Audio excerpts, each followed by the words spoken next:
हमने अपने पिछले लेक्चर में पर्सनल अकाउंट को डेबिट और क्रेडिट करने का पूरा डिटेल रूल एक्सप्लेन किया था। आज हम पढ़ने जा रहे हैं real account. Second rule real account. तो सबसे पहले आपको यह देखना पड़ेगा कि रियल अकाउंट में कौन कौन से अकाउंट्स को इंक्लूड करते हैं। उसके बाद हम देखेंगे कि इसका रूल डेबिट और क्रेडिट करने का क्या होता है।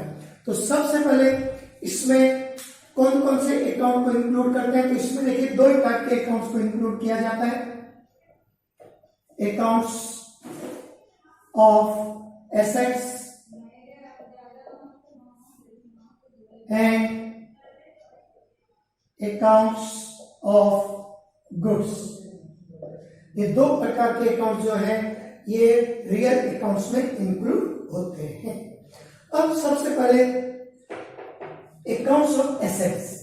अकाउंट्स ऑफ एसेट्स के अंदर कौन कौन से अकाउंट्स आते हैं। तो अकाउंट्स ऑफ एसेट्स में लैंड एंड बिल्डिंग,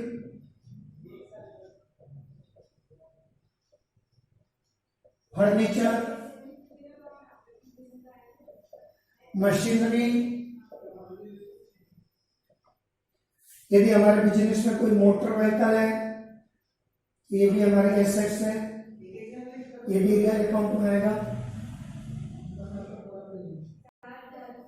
बिजनेस में हमारे पास जो भी कैश होता है, कैश इन हैंड, ये भी हमारा एसेट्स होता है।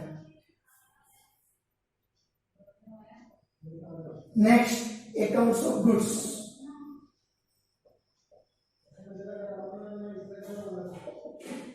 ये दो टाइप के अकाउंट इसमें इंक्लूड होते हैं। अकाउंट्स ऑफ गुड्स में purchase account, sales account, purchase return account and last है सेल्स रिटर्न अकाउंट।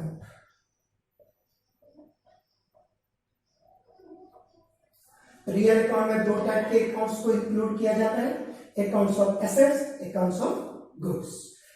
एसेट्स में बिजनेस में हमारी जो भी प्रॉपर्टी होती है like land and building, furniture, machine, motor vehicle, cash, typewriter या कंप्यूटर, ये सब हमारे एसेट्स है जो रियल अकाउंट में इंक्लूड होती है। अकाउंट्स ऑफ गुड्स में चार टाइप के गुड्स के अकाउंट होते हैं, purchase, sales, purchase return and sales return. इसके अलावा रियल अकाउंट में और कोई अकाउंट इंक्लूड नहीं होते, केवल दो टाइप के अकाउंट होते हैं। अब इन अकाउंट्स को कब डेबिट और कब क्रेडिट किया जाता है, इसका रूल्स बहुत ही सिंपल रूल है। ये भी इसका रूल है debit what comes in and credit what goes up. इसका मतलब ये हुआ कि हमारे पास बिजनेस में जो भी एसेट्स और गुड्स यदि आ रहे हैं कम्स इन, यानी कि वो बिजनेस में आ रहा है तो उसका अकाउंट डेबिट, और यदि कोई एसेट्स या गुड्स बिजनेस से जा रहा है तो उसका अकाउंट क्रेडिट। अब इसको हम कुछ एग्जाम्पल से समझ सकते हैं।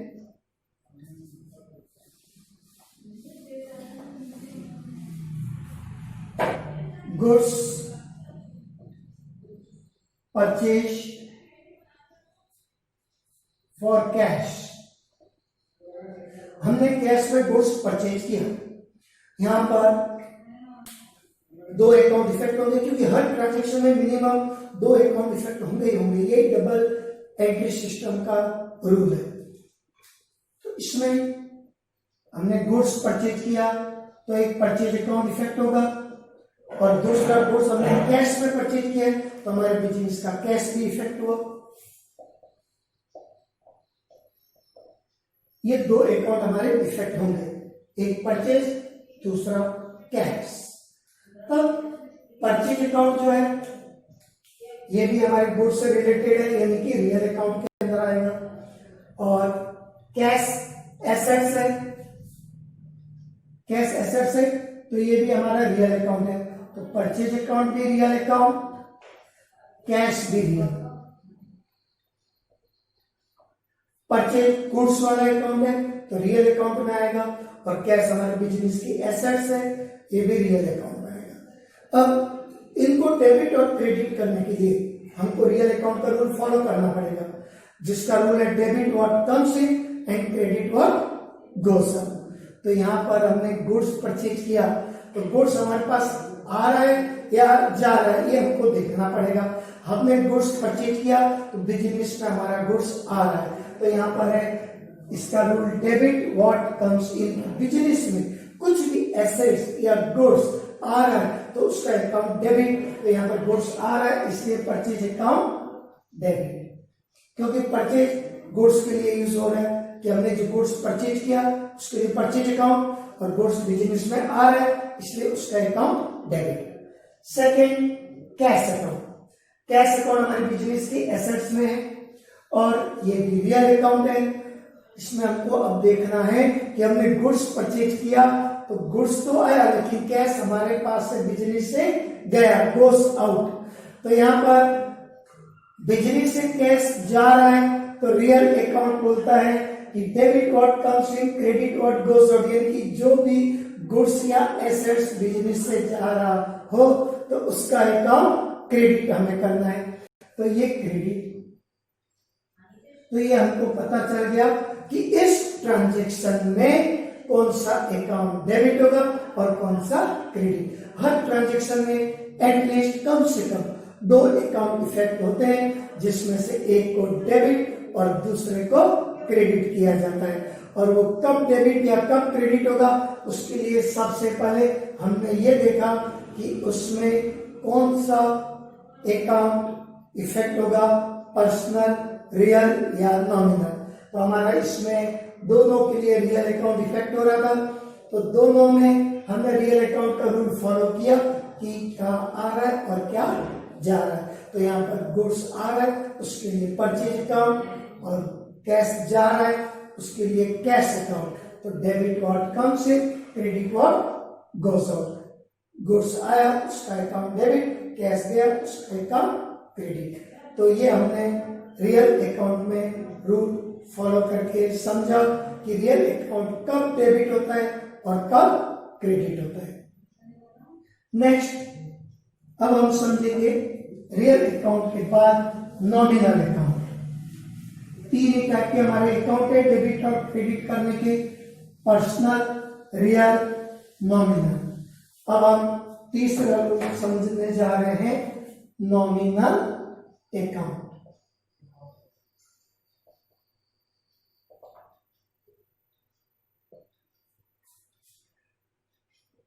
नॉमिनल अकाउंट को समझने के लिए सबसे पहले हमको इसमें यह देखना पड़ेगा कि कौन कौन से अकाउंट्स नॉमिनल अकाउंट्स में इंक्लूड किए जाते हैं। तो इसमें ऑल एक्सपेंसेस एंड लॉसेस, जितने भी एक्सपेंसेस एंड लॉसेस वाले अकाउंट होते हैं वो नॉमिनल अकाउंट में इंक्लूड होते हैं। और second, all incomes and gains, जितने भी हमारे इनकम्स और गेन्स वाले अकाउंट होते हैं वो भी नॉमिनल अकाउंट में, और एक्सपेंसेस एंड लॉसेस ये भी हमारे नॉमिनल अकाउंट में। अब एक्सपेंसेस एंड लॉसेस क्या क्या हो सकते हैं बिजनेस में हमारे? वैसे तो बहुत सारे एक्सपेंसेस एंड लॉसेस बिजनेस में हो सकते हैं, लेकिन कुछ मेन उसके मैं आपको एग्जांपल देता हूं। जैसे हमने बिजनेस में एम्प्लॉय को सैलरी पे किया, ये सैलरी हमारा नॉमिनल अकाउंट है क्योंकि एक्सपेंसेस है, एक्सपेंसेस वाले अकाउंट नॉमिनल अकाउंट है। हमने अपने बिजनेस का इलेक्ट्रिसिटी बिल पे किया तो ये भी हमारे बिजनेस का एक्सपेंसेस है, नॉमिनल अकाउंट में आएगा। ऐसे ही और बहुत सारे हमारे बिजनेस में एक्सपेंसेस हो सकते हैं बिजनेस को रन करने के लिए। हम जितने भी एक्सपेंसेस करते हैं डेली वो सब हमारे नॉमिनल अकाउंट में इंक्लूड होते हैं। गेन्स एंड इनकम, जैसे हम बिजनेस में कोई गुड्स सोल्ड किए हैं किसी दूसरे पर्सन के लिए, अदर पर्सन के लिए, और हमको उससे कमीशन रिसीव हुआ तो ये हमारे लिए बिजनेस की इनकम है। हमने बिजनेस के अमाउंट को किसी को लोन बेस पे दे दिया और उस पर हमको इंटरेस्ट मिला तो ये इंटरेस्ट भी हमारे बिजनेस की इनकम है। हमको बिजनेस में किसी से डिस्काउंट रिसीव हुआ तो ये डिस्काउंट भी हमारे बिजनेस की इनकम है। तो ये हमने आपको एग्जांपल दिए कि एक्सपेंसेस क्या क्या हो सकते हैं, इनकम क्या क्या हो सकती है। वैसे तो और भी बिजनेस में बहुत सारी इनकम हो सकती है, बिजनेस को रन करते हैं तो बहुत सारे एक्सपेंसेस हो सकते हैं। तो कोई भी एक्सपेंसेस और इनकम को बिजनेस में कब डेबिट करते हैं, कब क्रेडिट करते हैं, इसके लिए हमको इसका रूल्स देखना पड़ेगा, नॉमिनल अकाउंट का रूल्स, कि इसमें कब डेबिट और कब क्रेडिट करना चाहिए इनकम एंड एक्सपेंसेस को। तो इसका रूल है debited all expenses and losses,